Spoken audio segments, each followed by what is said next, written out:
This past week, Claire Lasky passed away at the age of 88. Her husband was the late Piney Lasky, a legendary promoter before his passing in 1994.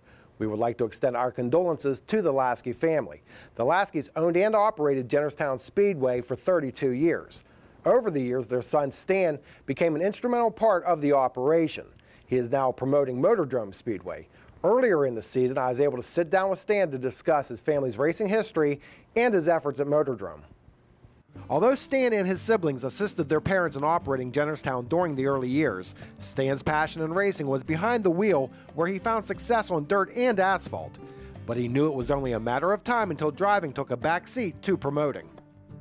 When Dad paved Jennerstown in '86, in '87, we raced there the first year. I raced there. He came to me in '88 and he said, "Hey, this is a whole lot more than what it used to be. It was a dirt track and I can get out there and run the graders and everything else. So I'm not the PR man, I don't answer those phones." He said, "That's what this is turning into." He said, "How about getting out behind the wheel and come manage?" So that's what I did in 1988. They paved Motordrome here in 1990, a group of friends of ours. They came and talked to us, they bought the facility, it was a dirt track. I raced here for many years on the dirt, and they paved it in 1990, and I came back and raced 2 more years in a late model.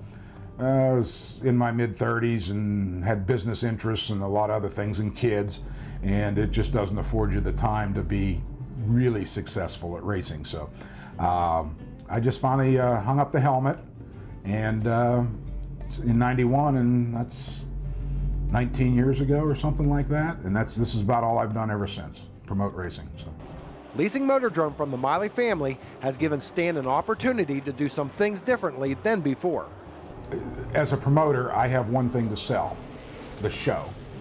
And I felt over the years that as promoters and rules makers, we had started to tighten down such a knuckle wrench on the competitors from both a competition standpoint and a human element standpoint, that we were actually ruining our show.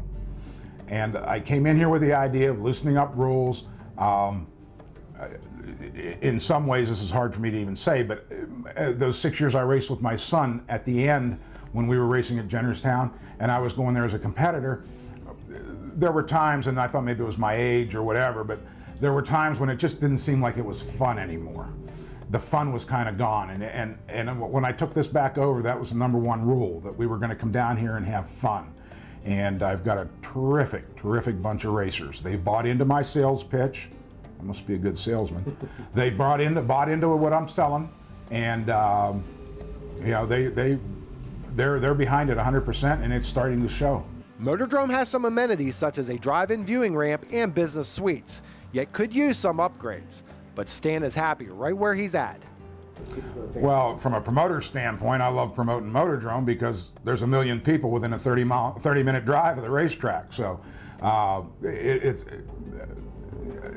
my father, God love him, built probably the Taj Mahal of short tracks up in Jennerstown.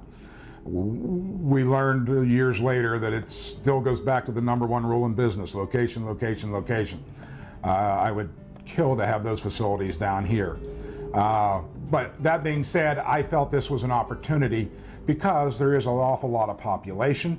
There was a very good racer base already in place. Most of the officials that were here I had worked with most of my life. So it was a really comfortable situation for me to come into. I mean, I walked in like day one and walked up those steps and into my office like I owned the place, I guess you could say, and we just went from there. Like his father, Stan relies on family to operate the Speedway. We've done everything together. This is no different. And my daughter's here with me. Like I said, my boys are in Mooresville, or they'd be here racing. But yeah, my daughter's in her 3rd year at Penn State, and she comes in every weekend, and I guess I'm the same slave labor that my father was. My father did his racing out of a love. It was not a business to him because he had businesses elsewhere. For me, it's been a business all my life. Again, I'll go back to the same thing. It comes down to people. It's what it's all about. He brought his kids up in racing. You know, he didn't.